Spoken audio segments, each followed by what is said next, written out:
Khamenei जैसे राक्षस को उसके सभी साथियों के साथ जिस तरह से नरक पहुंचाया है, उसके लिए नेतन्याहू बहुत बहुत साधुवाद के पात्र हैं।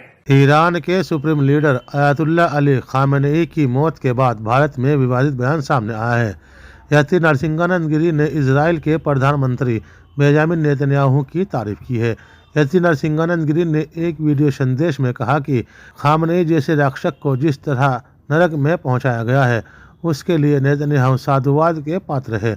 उन्होंने ईरान पर इजराइल और अमेरिका द्वारा की गई संयुक्त कार्रवाई की सराहना की और नेतन्याहू को धन्यवाद दिया। हाल ही में इजराइल और अमेरिकी की ओर से ईरान पर बड़े पैमाने पर हमले हुए, जिसमें खामेनेई की मौत की खबरें सामने आई। इस घटना के बाद दुनिया भर में प्रतिक्रियाएं आ रही है।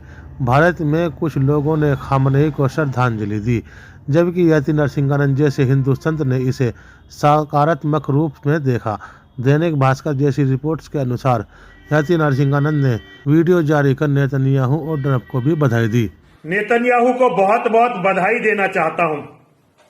खामनेई, ईरान का खामनेई, जिसने न केवल पूरी दुनिया में आतंकवाद शब्द गलत है, जिहाद परोसा, लाखों निर्दोष लोग मरवाए, अपने यहां जिसने लाखों महिलाओं को केवल इसलिए मार दिया कि वो आजादी मांग रही थी, खामनेई के अत्याचारों से और इस्लाम के बुरके से।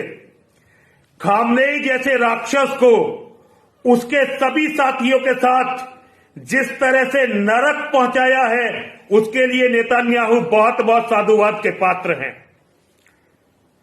मैं ट्रंप से पिछले कुछ दिनों से बहुत नाराज था, लेकिन ट्रंप ने जो ये कार्य किया है, इसके लिए ट्रंप भी साधुवाद का पात्र हैं। उन्होंने अपने मित्र को छोड़ा नहीं, अपने साथी को छोड़ा नहीं। हम हिंदुओं को ये गुण सीखना पड़ेगा। भारत में लाखों खामनेई हैं।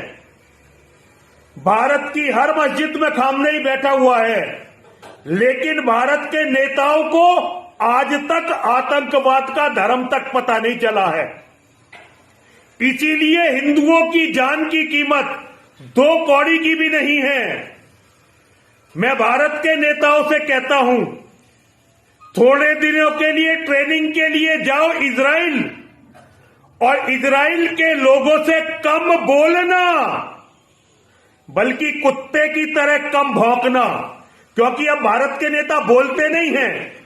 भारत के नेता एक तरह से लगता है कि भौंक रहे हो। जब भारत के बड़े बड़े नेता टीवी पर आते हैं तो लोग चैनल बदल देते हैं। अब नेताओं ने इसका तोड़ ढूंढ लिया।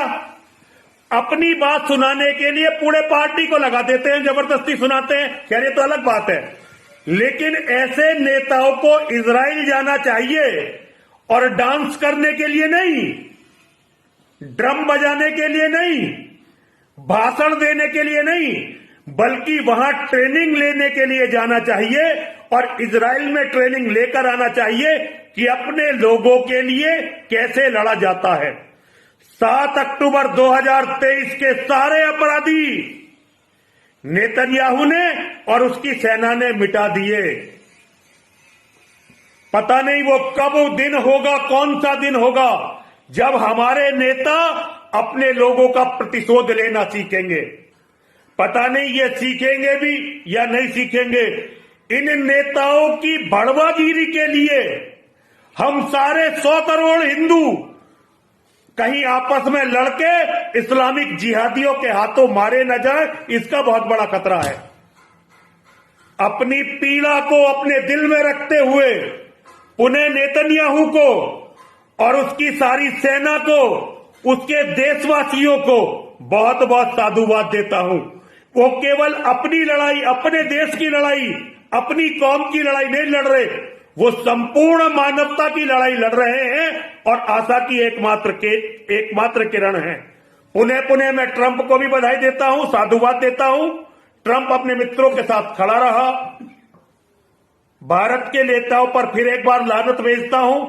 उनसे कहता हूं, कुछ तो सीख लो दुनिया से। हर हर महादेव, हर हर महादेव।